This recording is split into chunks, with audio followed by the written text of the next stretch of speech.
Friends, आज जिस company के बारे में हम डिस्कशन करने वाले हैं वो एक मल्टी बैगर सेक्टर से बिलोंग करती है और पूरा का पूरा सेक्टर ही मल्टी बैगर रहा है।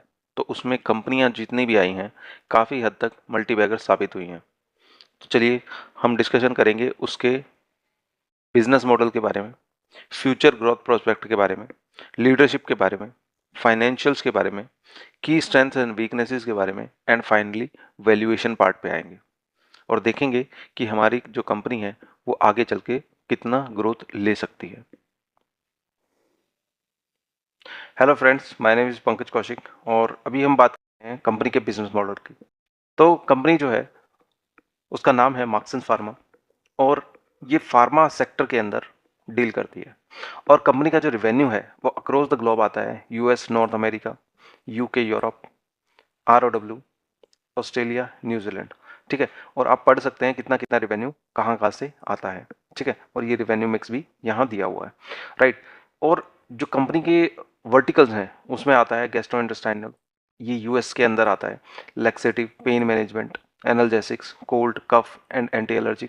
वहीं यूके के अंदर आता है anti diabetes, anti hypertensive, anti depressant, anti cancer, anti ulcerative, anti allergic hormones, steroids, pain relief in UK market. अब जब हम ऑस्ट्रेलिया और न्यूजीलैंड की तरफ मूव करते हैं तो analgesics, anti histamines, anti fungal, anti allergic, dermatology, essential oil, gastrointestinal segment. बहुत सारे सेगमेंट्स में ऑलरेडी कंपनी जो है काम करती है। अभी फ्यूचर ग्रोथ प्रोस्पेक्ट की बात करें तो कंपनी का जो फोकस है, मेन फोकस है, वॉल्यूम इंक्रीज पे है। ग्रोथ लेना चाहती है यूएस के अंदर मार्केट, यूएस मार्केट के अंदर कंपनी, और एग्जिस्टिंग कस्टमर से ग्रोथ एक्सपेक्ट कर रहे हैं वो, और साथ ही साथ न्यू लॉन्चेस भी कर रहे हैं जिससे कि उनका रेवेन्यू ग्रो कर सकता है। ऐसे ही ऑस्ट्रेलिया सेगमेंट के अंदर स्ट्रॉन्ग ग्रोथ परफॉर्मेंस वो एक्सपेक्ट कर रहे हैं कमिंग क्वार्टर्स के अंदर। ऐसे ही फेवरेबल डिमांड सिनेरियोज रहेंगे मिडल ईस्ट के अंदर। राइट। तो हर जगह से कंपनी क्या है, नए नए वर्टिकल्स ढूंढ रही है और नए नए प्रोडक्ट लॉन्च कर रही है। जैसे यहाँ पे यूएस के अंदर आप देखेंगे मिक्स डिमांड है वहाँ पे, और डिफरेंट डिफरेंट प्रोडक्ट्स उन्होंने ग्रोथ के लिए वहाँ पर चिप इन किए हुए हैं, और जैसे ही अप्रूवल मिलता है तो वो सारे प्रोडक्ट जो है मार्केट में आ जाएंगे। राइट। तो अभी हम बात करते हैं कि कंपनी बेसिकली किस तरीके से ऑपरेट करती है। देखिए दोस्तों, बहुत ही शानदार एक मेथड लगा मुझे कंपनी का ऑपरेट करने का। वो रिलायंस से मैच करता है, वो गूगल से मैच करता है, वो माइक्रोसॉफ्ट से मैच करता है। ऐसा क्यों बोल रहा हूँ मैं, क्योंकि माइक्रोसॉफ्ट, गूगल, रिलायंस वो क्या करते हैं, वो कंपनी को एक्वायर करते हैं। ठीक है, उसमें मैनेजिंग स्टेक्स जो है वो ले लेते हैं। मैनेजिंग स्टेक्स का मतलब है 50% से ज़्यादा स्टेक ले लेते हैं, तो डिसीजन मेकिंग उन्हीं के बेसिस पे वो करते हैं। राइट। तो उसमें 50% से ज़्यादा स्टेक किसी भी कंपनी में आप उठाओगे तो उसका जो मैनेजमेंट है वो आपके अंडर आ जाता है, और आप उस तरीके से किसी भी तरीके से उसको चला सकते हो। तो यूएस के अंदर अगर हम बात करें तो ये क्या करती है, इन्होंने टाइम कैप लैब्स एक कंपनी को एक्वायर किया। ठीक है, होली ओन सब्सिडरी है। होली ओन सब्सिडरी का मतलब है 100% स्टेक्स उनका उठा लिया। उससे क्या होता है दोस्तों, जब भी आप किसी मार्केट में जाते हो तो आप वहां पर किसी कंपनी को पहले एक्वायर करते हो तो आपको लाइसेंसेस के लिए वेट नहीं करना पड़ता, वहां अप्रूवल्स के लिए वेट नहीं करना पड़ता। तो उस पर्टिकुलर कंपनी का जो नेटवर्क है वो आपको पहले से ही मिल जाता है। तो जो भी नेटवर्क वहां अवेलेबल रहता है वो आपको पहले से मिल जाएगा। ठीक है, उनका रिवेन्यू पहले से मिल जाएगा, और उनके पास जो लाइसेंसेस हैं उसका पहले दिन से आपके पास रीच रहता है। उससे फ़ायदा क्या होता है दोस्तों, उससे फ़ायदा ये होता है कि आपको बिल्कुल स्क्रैच से शुरू नहीं करना पड़ता। आपको ऑब्वियसली वो कंपनी खरीदने में पैसा खर्च करना पड़ता है, but you need not to start from the scratch. आपको एक पहले से नेटवर्क वहाँ तैयार मिलता है और डायरेक्ट आप जाके ऑपरेशंस मैनेज कर सकते हैं। तो जैसे कि आपने देखा होगा गूगल ने मोटोरोला को एक्वायर किया था और उनके पेटेंट्स अपने पास रख लिए थे, बाद में मोटोरोला का बेच दिया था। राइट। तो इसी तरीके से जब कंपनी ऑपरेट करती है तो वो मार्केट लीडर की तरह देख रही है चीज़ों को। राइट। तो जैसे ही हम यूके की बात करते हैं, यूके के अंदर भी कुछ इसी तरीके का काम किया मार्क्सन फार्मा ने। उन्होंने एक कंपनी को एक्वायर किया जिसका नाम है बेल सन्स एंड कंपनी। दूसरी कंपनी को जो उन्होंने एक्वायर किया उसका नाम है रेलोन कैम। ठीक है, तो दो कंपनियों को इन्होंने एक्वायर किया। उससे क्या फ़ायदा हुआ दोस्तों, उनके जो प्रोडक्ट्स हैं, उनकी जो कैपेसिटी है वो इनके पास आ गई, उनका नेटवर्क इनके पास आ गया, उनका जो रिवेन्यू है वो इनके पास आ गया, उनके जो अप्रूवल्स हैं जो अप्रूवल्स उन्होंने लिए हुए हैं वो सब उनके पास आ गए, जो उनके जो ऑथराइजेशन है वो उनके पास आ गया। ऑलरेडी एक सिस्टम बिल्ड जो पहले से था, वहाँ पर जो लोग ऑलरेडी काम कर रहे थे, तो उनको नई हायरिंग नहीं करनी पड़ेगी। तो बहुत सारा पैसा जो है, बहुत सारा टाइम इसमें बच जाता है और company from the very first day वहाँ पर जाके ऑपरेशन संभाल सकती है। ऐसा ही कुछ काम किया मार्क्स फार्मा ने ऑस्ट्रेलिया और न्यूजीलैंड के अंदर। ऑस्ट्रेलिया न्यूजीलैंड के अंदर भी इन्होंने नोवा नाम की एक कंपनी को एक्वायर किया, ठीक है, जो कि R&D फैसिलिटी और marketing of genetics on OTC products पहले से देख रही थी। तो नोवा कंपनी को भी इन्होंने एक्वायर किया। सेम चीज़ इन्होंने क्या की, ऑस्ट्रेलिया और न्यूजीलैंड के अंदर की। उससे क्या फ़ायदा होता है दोस्तों, मैं ऑलरेडी आपको बता चुका हूँ कि आप from the very first day you walk in the street like a wolf, और आप उस एरिया को या उस मार्केट को डिसरप्ट पहले दिन से करने की कुव्वत रखते हैं, राइट। तो इस तरीके से जब आप देखते हैं, इस तरीके से जब आप स्टडी करते हैं एक पर्टिकुलर कंपनी के बारे में, तो आपको from the very first day you get an idea कि हाँ, ये कंपनी मेरे लिए सही रहेगी या नहीं रहेगी, राइट। मार्क्स एंड फार्मा ने मिडिल ईस्ट में भी कुछ ऐसा ही किया। Marksans Pharma acquired 100% stake in access health care in Dubai, right. तो in every location where they are reaching, वहाँ क्या करते हैं, वहाँ जाके एक कंपनी जो ऑलरेडी एस्टेब्लिश्ड है उसको उठाते हैं, उसका नेटवर्क यूज़ करते हैं, उसका पहले से एस्टेब्लिश्ड ऑथराइजेशन उनको मिल जाता है, उनका उनके जो पेटेंट्स हैं वो उनको मिल जाते हैं। तो वो एक बहुत ही फेवरेबल सी चीज़ हो जाती है। Obviously you have to spend some money for that, but ultimately आपको पहले दिन से अपना नेटवर्क बिल्ड करने में, वहाँ रिक्रूटमेंट्स करने में, प्रोडक्ट फिट देखने में आपको पहले दिन से जद्दोजहद नहीं करनी पड़ती, राइट। तो ये है मार्क्स एंड फार्मा आपके लिए। तो आगे हम बात करें लीडरशिप के बारे में, तो लीडरशिप टीम इनकी बहुत ही शानदार मुझे लगी दोस्तों। लीडरशिप टीम के बारे में आप जानेंगे, तो लीडरशिप अभी मैं दिखाता हूँ कौन कौन है लीडरशिप में। लीडरशिप में जो मैनेजिंग डायरेक्टर हैं या फिर जिनकी कंपनी है, जो प्रमोटर हैं इनमें मार्क सल्दाना, ठीक है, मैनेजिंग डायरेक्टर एंड चेयरमैन। देखिए दोस्तों, ये एक बहुत ही स्ट्रॉन्ग पेरेंट ब्रांड के अंडर आती थी कंपनी, ग्लेनमार्क फार्मा। ग्लेन और Mark, these are two brothers. तो एक के पास है ग्लेनमार्क फार्मा, दूसरे के पास है मार्क्सन्स फार्मा। तो मार्क्सन्स फार्मा जो है वो छोटे भाई को मिली है और उन्होंने इसको आगे बढ़ाया है, राइट। तो मार्क्सन्स फार्मा एक स्ट्रॉन्ग पेरेंट ब्रांड की कंपनी है। साथ ही साथ जो प्रमोटर पेडिग्री है वो बहुत ही शानदार है, जो एक्सपीरियंस है उनके पास वो बहुत ही शानदार है। देखिए दोस्तों, यहाँ पर इनका एक्सपीरियंस देखेंगे, 27 years of experience in manufacturing, quality, R&D, compliance and regulatory affairs both for APIs and FDM manufacturing, right. तो जो इनका एक्सपीरियंस है वो बड़ा शानदार है।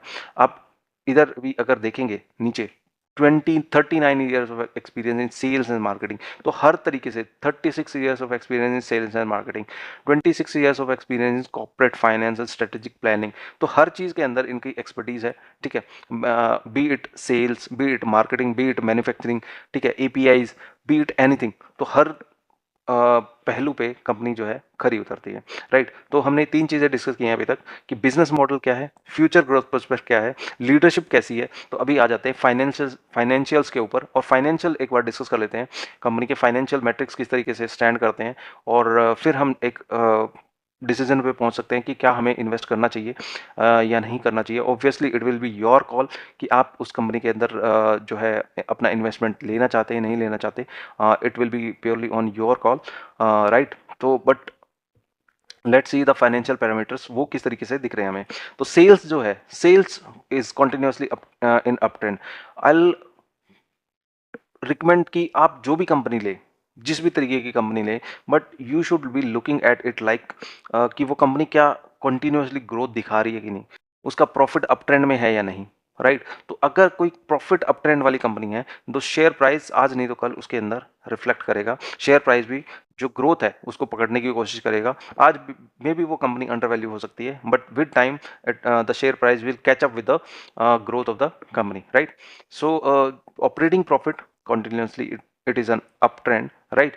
तो एक्सपेंसेस यहाँ पर अगर हम देखेंगे तो ईयरली जो एक्सपेंसेस हैं, जो प्रॉफिट है वो कंटिन्यूसली ग्रो करते जा रहा है। तो 2013 में 430-440 करोड़ से बढ़ के आज 2200 करोड़ के आसपास पहुंच गई है, और रिवेन्यू गाइडेंस जो कंपनी ने अभी दी है अगले 2 साल के अंदर 3000 करोड़ का रिवेन्यू इनको जनरेट करने की जो है गाइडेंस दी हुई है, राइट। तो रिजर्व्स अगर हम देखें तो रिजर्व्स बहुत ही शानदार है कंपनी के, कॉन्टिन्यूसली अप ट्रेंड के अंदर है। आज 2000 करोड़ के रिजर्व्स हैं, और बोरोइंग जो है दैट इज ऑलमोस्ट नेग्लिजिबल। जब हम रिजर्व्स को देखते हैं उसके सामने बोरोइंग्स नेग्लिजिबल हैं, ऑलमोस्ट 10% के आसपास है, ठीक है। तो इसको हम वर्चुअली डेट फ्री कंपनी भी मान सकते हैं। एक एक और शानदार चीज़ जो मैं आपको बताना चाहता हूँ कि जब भी आप कंपनी जब सिलेक्ट करें, तो उसमें क्या है कि आप ये ज़रूर देखें कि ऑपरेशंस से कंपनी कमा पा रही है या नहीं कमा पा रही। इन्वेस्टिंग एक्टिविटी से बहुत सारी कंपनियाँ कमाती हैं, लेकिन ऑपरेशन से कितनी क कंपनियाँ कमा पा रही हैं, वो ज़रूर चेक करें। उससे क्या होता है, उससे आपका ट्रस्ट बिल्ड होता है कि ऑपरेशन से पैसा आ रहा है। जो एक्चुअल में काम कर रही है कंपनी, वहां से अगर पैसा आएगा तो डेफिनेटली वो एक हाई ग्रोथ फेज में रह सकती है काफी लंबे समय तक। ठीक है, तो ऑपरेशन से ऑब्वियसली हमारी कंपनी पैसा कमा रही है, तो will take it with both hands, right. Promoter देखेंगे, प्रमोटर एक स्टेबल प्रमोटर शेयर इसके अंदर है। फिर एफ जो है कॉन्टिन्यूसली, अगर प्रमोटर ने थोड़ा बहुत शेयर बेचा भी है तो वो किसने ऑब्जॉर्व किया है, एफ ने, स्ट्रॉन्ग हैंड्स ने ऑब्जॉर्व किया है, जो कि हम डायमंड हैंड्स बोलते हैं या गोल्डन हैंड्स बोलते हैं। हमारे पत्ता गोभी हाथों वाले पब्लिक की तरह नहीं है, पत्ता गोभी वाले हाथ कि वो एकदम से कंपनी जैसे ही थोड़ा सा डिपाए और छोड़ दे, ऐसा नहीं है, राइट। तो डीआईआईज ने भी कंटिन्यूसली एग्रीगेट किया है शेयर को, ठीक है। पब्लिक ने बल्कि छोड़ा है शेयर को, ठीक है। तो पब्लिक जो है, पब्लिक के हाथों से निकल निकल के शेयर कहाँ जा रहा है, प्रमोटर्स के पास जा रहा है, या फिर एफ के पास जा रहा है, या फिर डी के पास जा रहा है, स्ट्रॉन्ग हैंड्स के पास जा रहा है। जब भी किसी कंपनी का 50% से ज़्यादा शेयर एफ डी और प्रमोटर के पास होता है, तो उसमें बहुत टेंशन लेने की बात नहीं होती। फिर भी एक बार फाइनेंशियल मैट्रिक्स ऊपर से और देख लेते हैं कि और क्या क्या है इसमें। मार्केट कैप 14,000 करोड़ है, अभी भी एक स्मॉल कैप कंपनी है। जब मैंने इन्वेस्ट किया था करीब करीब 3,000 करोड़ के आसपास मार्केट कैप था, ठीक है। पीई इसमें 43 के आसपास है, आर 20% के आसपास है, और आर 16% के आसपास है। Operating profit margin 21%, F holding 18%, sales 2,200 crore. Pledge क्या, ये देखना बहुत जरूरी होता है कि कंपनी ने कोई शेयर प्लेज तो नहीं किए हुए, ठीक है, जीरो प्लेज है। प्राइस ऑफ सेल्स आप देख सकते हैं। करंट प्राइस मैंने एक्चुअल में इन्वेस्टमेंट इसमें किया था करीब करीब 65-68 रुपीज़ के आसपास किया था पहला इन्वेस्टमेंट। वो भी मैंने किया था मार्च में, और जब इसको यूएस एफडीए अप्रूवल मिला था तब मैंने इसमें पहला इन्वेस्टमेंट किया था। दूसरा किया था करीब 115 रुपये के आसपास, और तीसरा जब इन्वेस्टमेंट किया था तो वो मैं बता सकता हूँ, उसका एक रीज़न था। तो थर्ड इन्वेस्टमेंट मेरा 100 शेयर्स मैंने ऐड किए थे, वो इसलिए किए थे, one of my favourite F उसने भी इन्वेस्ट किया इस कंपनी के अंदर, जिसने केपीआईटी के अंदर भी इन्वेस्ट किया था, और KPIT move from there almost 30 times, right. तो 30 टाइम्स केपीआईटी ग्रो किया था। अगर मार्क्सन फार्मा के साथ भी ऐसा होता है, इन्होंने 182 के आसपास इसमें इन्वेस्टमेंट किया है, मैंने भी 180 के आसपास ही इन्वेस्टमेंट किया। तो केपीआईटी अगर 30 टाइम ग्रो किया और मार्क्सन फार्मा भी यहाँ से 30 टाइम्स ग्रो करता है, तो it will be like you can से 5400-5500 के आसपास का टारगेट इसमें आ सकता है। अगर ऐसा होता है तो then I am saying, otherwise I take it, कि मेरी एक फेवरेट एफआईआई ने इसमें इन्वेस्ट किया हुआ है। तो company obviously financial metrics are perfect, right, और ग्रोथ प्रोस्पेक्ट हमें दिख रहे हैं। कंपनी ने बहुत सारी अदर कंपनी को सक्सेसफुली एक्वायर किया है, ठीक है। तो बिजनेस मॉडल के अंदर शानदार है, ग्रुप फ्यूचर ग्रोथ प्रोस्पेक्ट अच्छे हैं, लीडरशिप अच्छा है, फाइनेंशियल जो है वो बहुत शानदार है। स्ट्रेंथ इसकी ऑब्वियसली कैश रिच कंपनी है, तो कोई दिक्कत वाली बात नहीं है। वैल्यूएशंस के पार्ट पे आते हैं, वैल्यूएशंस क्या रह सकते हैं कंपनी के। तो वैल्यूएशन आज के दिन पी रेशो देखे तो 43 के आसपास है, बट चूंकि मैंने ऑलमोस्ट 60 रुपीज़ से और 120 और 180 रुपीज़ से किया हुआ इन्वेस्टमेंट, तो आई एम नोवेयर, मतलब मुझे ऐसा नहीं लगता कि I should be looking to sell it. तो आप जो है वो देख सकते हैं, जब भी कंसोलिडेशन फेज में कंपनी आपको मिले या थोड़ा बहुत डिप मिले, तो you can start accumulating it, you can say on every 5% 10% dip पे आप एक्यूमुलेट इसको कर सकते हैं, ठीक है। तो आई थिंक मैंने सारा कुछ बता दिया आपको। फिर भी अगर कोई डाउट्स हैं, कोई क्वेरीज हैं, तो आप मुझसे पूछ सकते हैं। Thank you so much guys, that's all for today, enjoy.